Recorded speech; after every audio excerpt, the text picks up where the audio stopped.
네, 지난 2017년 파리 부동산 대책 발표 때 김현미 국토부 장관이 한 말을 한번 들어보시죠. 정부는 집을 거주 공간이 아니라 투기 수단으로 전락시키는 일은 용납하지 않겠습니다. 네, 이 한마디가 바로 이번 정부 부동산 정책의 기본 골격인데요. 직접 거주할 집 외에는 투기나 투자 목적으로 집 사지 말라는 겁니다. 어제 고가 아파트 공시 가격을 콕 집어 올린 것 역시 투기 지역 다주택자를 압박한 면도 있는데요. 그런데 이런 부동산 정책을 진두지휘할 차기 국토부 장관 후보자가 바로 이 논란에 휩싸였습니다. 집이 여러 채인 다주택자인데 전세를 끼고 재건축 아파트를 사는 소위 갭 투자도 했습니다. 불법은 아니라고 하지만 왜 굳이 다주택자를 국토부 수장으로 앉혔는지, 앞으로 정부가 내놓을 부동산 정책이 국민들에게 설득력이 있을지 묻지 않을 수 없습니다. 전준홍 기자입니다. 최정우 국토교통부 장관 후보자의 부인 명의로 된 서울 잠실의 아파트입니다. 최 후보자의 부인은 지난 2005년 이 아파트에 조합원 입주권을 사들였습니다. 하지만 2008년 아파트 입주가 시작된 이후 줄곧 세만 졌고 한 번도 산 적은 없습니다. 갭 투자라 불리는 전세 낀 투자자의 모습입니다. 현재 이 아파트의 실거래가는 약 13억 원. 호가는 13억부터 13억 5천.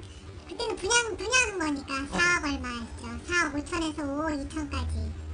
하지만 신고한 재산가액은 6천여만 원에 불과합니다. 아파트 값을 시세가 아닌 공시가격으로 계산한 뒤 7억 원대의 전세금까지 빼고 신고했기 때문입니다. 최 후보자가 신고한 또 다른 집, 지난 2016년 11월 분양받은 세종시의 아파트입니다. 당시 최 후보자는 국토부 차관이었습니다. 전용 면적 155제곱미터의 맨 위층 펜트하우스로 현재 호가가 15억 원이나 되는데 최 후보자는 분양대금으로 낸 4억 1천만 원만 계산해 신고했습니다.